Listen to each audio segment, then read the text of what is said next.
Como primera escuela tenemos la escuela norteamericana, representada por el movimiento Mass Communication Research.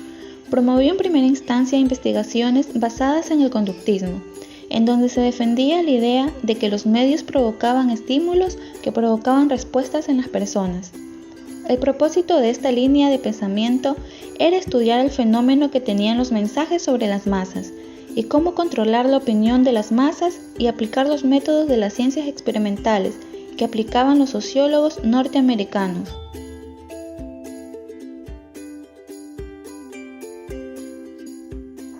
Como precursores fundamentales tenemos a Paul Lazarsfeld, conocido como el padre de Mass Communication Research, principal exponente de la teoría de los efectos limitados, quien afirma que los mensajes de los medios de comunicación no llegan de manera directa a los individuos, sino a través de los líderes de opinión. También tenemos a Marshall, quien nos dice que el miedo es el mensaje. Interviene el factor tecnológico en la cuarta etapa de la humanidad, según la teoría Marshall. Y por último, mencionaremos a Harold Laswell, pionero de las ciencias políticas de las teorías de la comunicación. Se dedicó a analizar las técnicas de propaganda de la Guerra Mundial. Así fue como estudió los medios de comunicación, los mensajes propagandísticos. Su tesis fue bautizada como el paradigma Laswell, cuya esencia se centraba en las siguientes interrogantes: ¿quién dice qué? ¿A quién? ¿Por qué canal? ¿Y con qué efecto? Escuela de Frankfurt, conocida como la Escuela Crítica o la Escuela de Pensamientos Negativos, conformada por un grupo de intelectuales en Alemania en el año 1923. Estudió el enfocado en los efectos negativos de los productos culturales de los medios de comunicación. Esta escuela era de carácter marxista, por lo cual sus trabajos se enfocaban en criticar el capitalismo y los productos de este sistema. Esta escuela tiene como pensadores a Herbert Marcuse, con su obra central El hombre unidimensional, en donde dice que producto de la racionalidad dominante, los medios de comunicación orientada hacia un pensamiento, tendremos un hombre que se va a centrar solamente en una área, cercana al consumo, que provoca de esta persona que deje de pensar y se mantenga en una dimensión. Tenemos también a Richter, el cual nos da a conocer sobre su reino cultural y de industria de la cultura, en donde dice que una sociedad capitalista produce bienes culturales masivos, los cuales generan cambios sociales, y considera industria como una cultura de masas, en donde manifiesta que es una cultura manipulada, falsa, no espontánea y opuesta a la verdad. Otro pensador de esta escuela es Theodor Adorno, el cual afirma que debido a esta manipulación se ha perdido la posibilidad de ser sensato. Por ello, se demanda una reconciliación entre el hombre y su naturaleza. También tenemos a Max Horkheimer, quien nos menciona que la teoría crítica insiste en la ideología como el principal obstáculo para la liberación humana. Tenemos también la Escuela de Palo Alto o Universidad Invisible. La configuran a partir de los años 60 un grupo de psicólogos, sociólogos y antropólogos.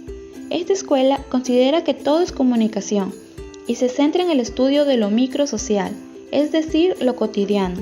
Con estos antecedentes surge el interaccionismo simbólico, corriente que analiza la naturaleza simbólica de la vida social.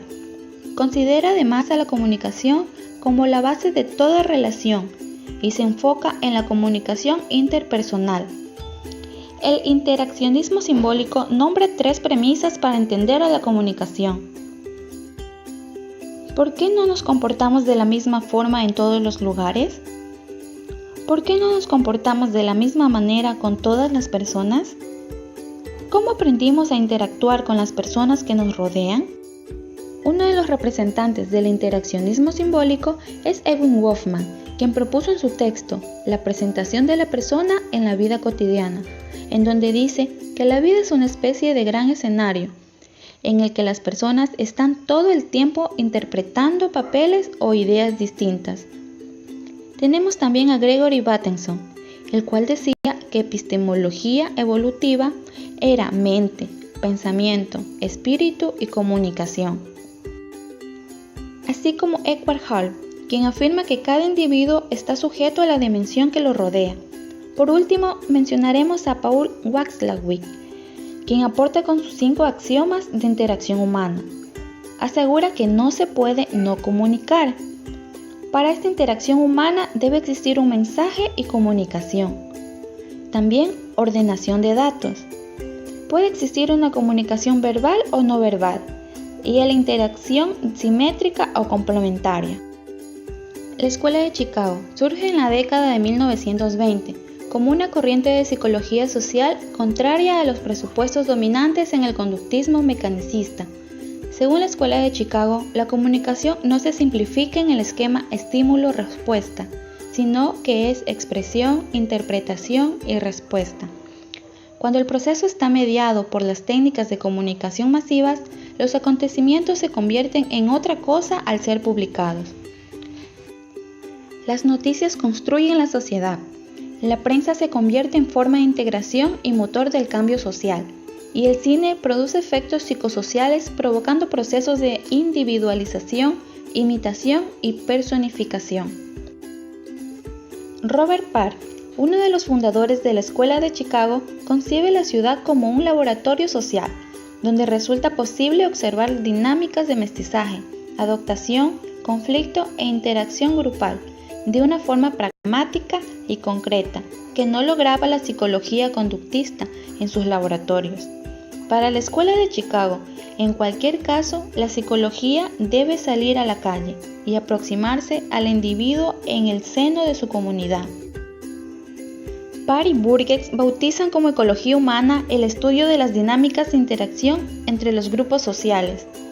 Las aportaciones de la Escuela de Chicago consisten en llamar la atención sobre la relación individuo-comunidad, en un contexto en el que o bien se trabaja con el individuo como una máquina aislada, es decir, conductismo mecanicista, o bien con la sociedad como una máquina aislada, funcionalismo. La Escuela de Birmingham aspira a comprender y explicar la articulación entre clase social y práctica cultural, con una mirada que trasciende lo socioeconómico, es decir, la dominación y mantenimiento de poder que ejerce una persona o un grupo para la persuasión de otro u otros sometidos, minoritarios o ambas cosas, imponiendo sus propios valores, creencias e ideologías, con el fin de conseguir un estado de homogeneidad en el pensamiento y la acción. Como pensadores de esta escuela está Stuart Hall, quien afirma que la actitud o papel de las personas frente a la televisión es constructor activo, es decir, se enfrentan los creadores de los mensajes y los receptores. También dice que las audiencias pueden hacer 3 tipos de interpretaciones frente a los mensajes recibidos: aceptarlos, mostrarse críticos o defenderlos fuertemente. Por último tenemos a la Escuela Latinoamericana. Los teóricos más influyentes son José Márquez de Melo, quien se enfoca cómo la sociedad construye sentido según su cultura.